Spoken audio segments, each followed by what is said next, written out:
बिस्मिल्लाहिर्रहमानिर्रहीम। अस्सलामुअलैकुम। दरवेश टीवी के मुअज़्ज़ज़ ख़वातीन व हज़रात, आज की इस वीडियो में आप जान पाएंगे कि आलम बरज़ख क्या है और रूहें आलम बरज़ख में कैसे रहती हैं। बल्कि आलम बरज़ख के हवाले से एक यहूदी औरत का वाक़या भी आपके साथ शेयर करेंगे कि जब एक यहूदिया ने सैयदा आयशा सिद्दीक़ा रज़ियल्लाहु ताला अन्हा को आलम बरज़ख के मुतल्लिक़ ख़बर दी तो हज़रत आयशा रज़ियल्लाहु ताला अन्हा ने आलम बरज़ख का इनकार क्यों किया था। वीडियो में आप ये भी जान पाएंगे कि इंसान के मरने के बाद क्या होता है, यानी आलम बरज़ख के ज़िंदगी कैसी है। अस्सलाम वालेकुम दोस्तों, आज मैं जिस वीडियो पर रिएक्शन देने जा रहा हूँ उस वीडियो का टाइटल है आलम बरज़ख। दोस्तों, हम इस वीडियो में देखेंगे कि आलम बरज़ख क्या है और आलम बरज़ख किसे कहते हैं और ये क्या चीज़ है जिससे इसका नाम आलम बरज़ख पड़ा। तो दोस्तों, आइए हम इस वीडियो में इसकी पूरी जानकारी को देखते हैं। वीडियो को शुरू करने से पहले अगर आपने हमारे चैनल को सब्सक्राइब नहीं किया है तो हमारे चैनल को सब्सक्राइब कर लीजिए। बिस्मिल्लाहिर्रहमानिर्रहीम। अस्सलामुअलैकुम। दरवेश टीवी के मुअज़्ज़ज़ ख़वातीन व हज़रात, आज की इस वीडियो में आप जान पाएंगे कि आलम बरज़ख क्या है और रूहें आलम बरज़ख में कैसे रहती हैं। बल्कि आलम बरज़ख के हवाले से एक यहूदी औरत का वाक़या भी आपके साथ शेयर करेंगे कि जब एक यहूदिया ने सैयदा आयशा सिद्दीक़ा रज़ियल्लाहु ताला अन्हा को आलम बरज़ख के मुतल्लिक़ ख़बर दी तो हज़रत आयशा रज़ियल्लाहु ताला अन्हा ने आलम बरज़ख का इनकार क्यों किया था। वीडियो में आप ये भी जान पाएंगे कि इंसान के मरने के बाद क्या होता है, यानी आलम बरज़ख के ज़िंदगी कैसी है, यहाँ पर लोग कैसे रहते हैं, लोग यहाँ पर क्या खाते पीते हैं। और हाँ, ये भी आपको बताएंगे कि इंसान जब मर जाता है तो आलम बरज़ख में दुनिया के मामलात को कैसे याद रखता है।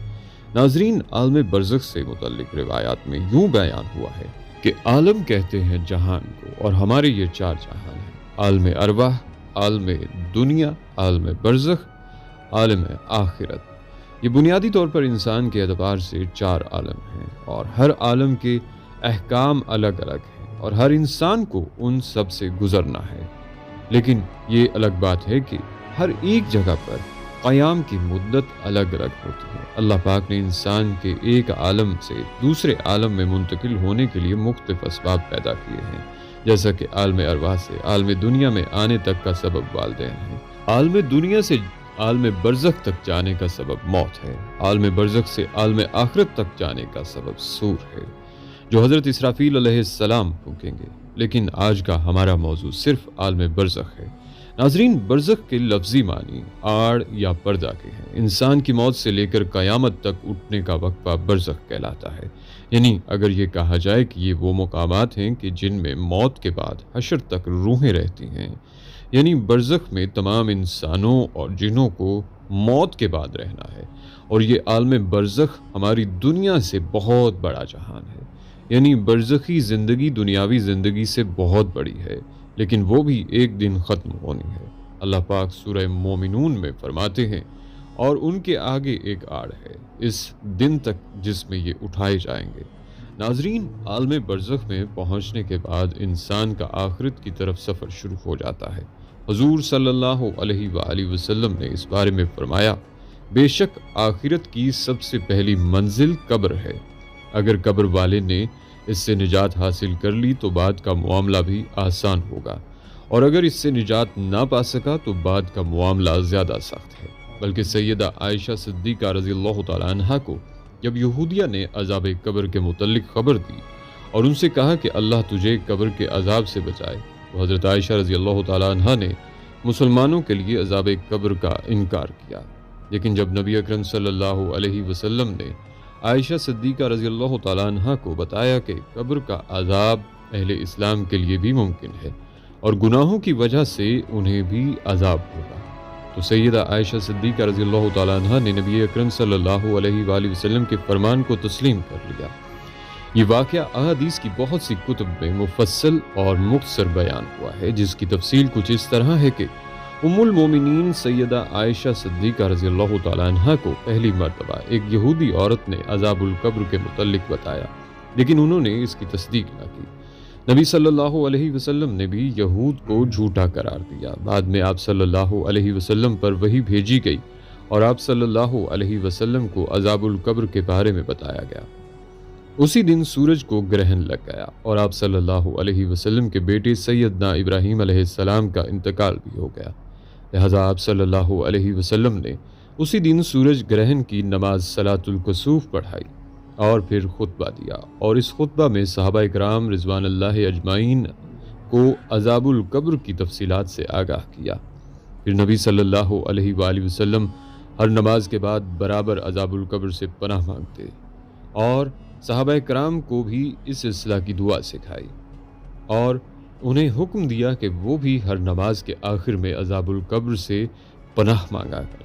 بلکہ معراج کا واقعہ نبی صلی اللہ علیہ وآلہ وسلم کی مکی زندگی میں پیش آ چکا تھا، اور معراج میں آپ صلی اللہ علیہ وسلم کو نافرمان انسانوں کو عذاب دیے جانے کے کچھ مشاہدات بھی کرائے گئے تھے۔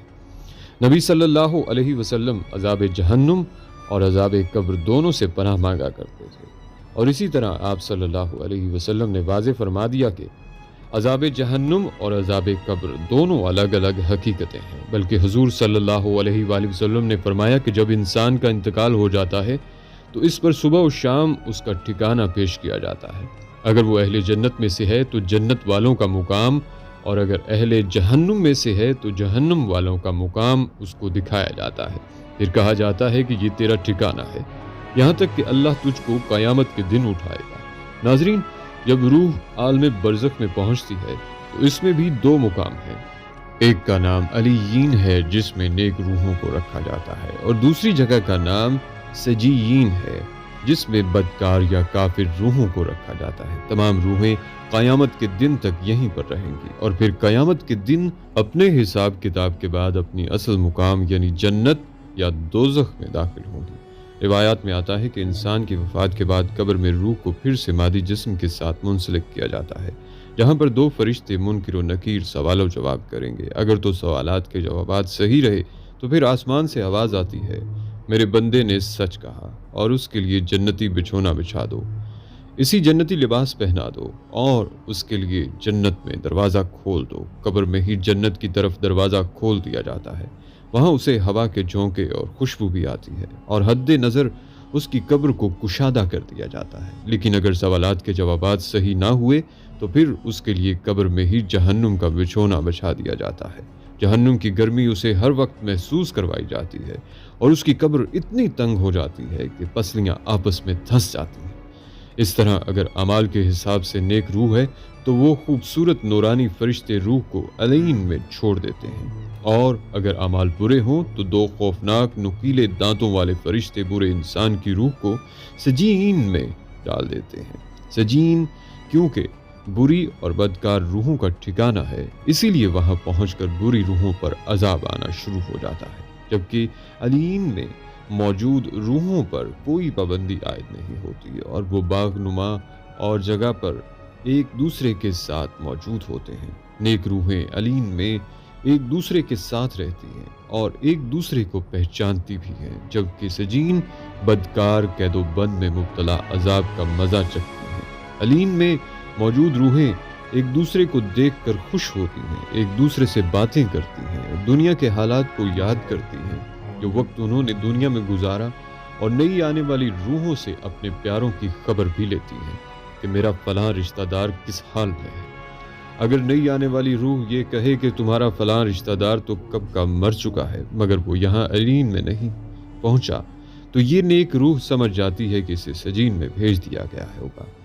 نیک روحیں اپنے رشتہ داروں کا انتظار علین میں ایسے ہی کرتی ہیں جیسے کوئی گھر سے دور اپنے گھر والوں میں ملنے کا انتظار کرتا ہے۔ اس کے علاوہ علین میں نیک لوگوں کے علاوہ انبیاء کرام، شہداء اور صدیقین کی روحیں بھی ایک دوسرے کے ساتھ مل کر باتیں کرتی ہیں، بلکہ روایت میں آتا ہے کہ نیک روحیں اپنے قریبی رشتہ داروں سے ملاقات کریں گی، جیسا کہ نبی پاک صلی اللہ علیہ وآلہ وسلم نے حضرت فاطمہ رضی اللہ تعالیٰ عنہ سے فرمایا تھا کہ میرے وصال کے بعد سب سے پہلے فاطمہ تم ہی مجھ سے ملو گی، اور بالکل ایسا ہی ہوا، اور آپ صلی اللہ علیہ وآلہ وسلم کے وصال کے 4 سے 6 مہینے بعد حضرت فاطمہ رضی اللہ تعالیٰ عنہ حضور اکرم صلی اللہ علیہ وآلہ وسلم سے جا ملی۔ ناظرین، یہ یاد رہے کہ عالم برزخ میں روحیں عالم محشر قائم ہونے تک رہیں گی، यानी क़यामत के दिन तक रूहों का मुकाम आलम बरज़ख में रहेगा और क़यामत ही वो दिन होगा जब रूहों को जिस्मों में मुंतकिल करके उठाया जाएगा, फिर हिसाब किताब के बाद जन्नत या जहन्नुम में डाल दिया जाएगा और फिर वही मुस्तकिल ठिकाना होगा। बल्कि नाजरीन, हज़रत उस्मान गनी रज़ियल्लाहु ताला अन्हु जब किसी कब्र के पास खड़े होते तो इस कदर रोते कि दाढ़ी मुबारक तर हो जाती थी। सवाल किया गया कि आप जन्नत व दोज़ख का तज़किरा करके नहीं रोते और कब्र को देखकर इस कदर रोते हैं? तो हज़रत उस्मान रज़ियल्लाहु ताला अन्हु ने जवाब दिया कि रसूलुल्लाह सल्लल्लाहु अलैहि वसल्लम ने फरमाया है, बेशक कब्र आखिरत की मंजिलों में से पहली मंजिल है, सो अगर इससे निजात पाई तो इसके बाद की मंजिलें इससे ज़्यादा आसान हैं, और अगर निजात ना पाई तो इसके बाद की मंजिलें इससे ज़्यादा सख्त हैं। हज़रत उस्मान रज़ी अल्लाह तआला अन्हु फरमाते हैं कि अल्लाह के रसूल सल्लल्लाहु अलैहि वसल्लम ने इरशाद फरमाया, मैंने कभी कोई मंजर कब्र के अजाब से ज़्यादा सख्त नहीं देखा। बल्कि हज़रत इब्न अब्बास रज़ी अल्लाह तआला अन्हु से मरवी है कि हुज़ूर अकरम सल्लल्लाहु अलैहि वसल्लम मदीना या मक्का के किसी बाग से गुजरे। इतने में दो इंसानों की आवाज़ सुनी जिनको कब्र में अजाब दिया जा रहा था। नबी करीम सल्लल्लाहु अलैहि वसल्लम ने इरशाद फरमाया, इन दोनों को अजाब हो रहा है और किसी बड़े काम की वजह से अजाब नहीं हो रहा है, बल्कि ऐसी मामूली बातों पर जिनसे बच सकते थे। फिर आपने फरमाया, इन दोनों में से एक पेशाब से नहीं बचता था और दूसरा चुगली करता फिरता था। फिर आप सल्लल्लाहु अलैहि वसल्लम ने एक तर टहनी मंगवाई, फिर इसके दो टुकड़े किए, फिर एक एक टुकड़ा दोनों कब्रों पर रख दिया। सहाबा ने अर्ज़ किया, या रसूल अल्लाह सल्लल्लाहु अलैहि वसल्लम, आपने ऐसा क्यों किया? आप सल्लल्लाहु अलैहि वसल्लम ने फरमाया, शायद इन दोनों का अजाब इनके सूखने तक हल्का कर दिया जाए। ख़वातीनो हज़रात, आएँ अब मिलकर अल्लाह से दुआ भी करते हैं कि ए अल्लाह पाक, हमें सेहत व तंदुरुस्ती वाली ज़िंदगी अता फरमा दीजिए, और जब हम फौत हो जाएं तो मरने के बाद हमारी कब्र को जन्नत का बाग बना दीजिएगा और आलम बरज़ख में हमारा ठिकाना नेक रूहों के साथ अलीयीन में बना दीजिएगा। आमीन या रब्बुल आलमीन।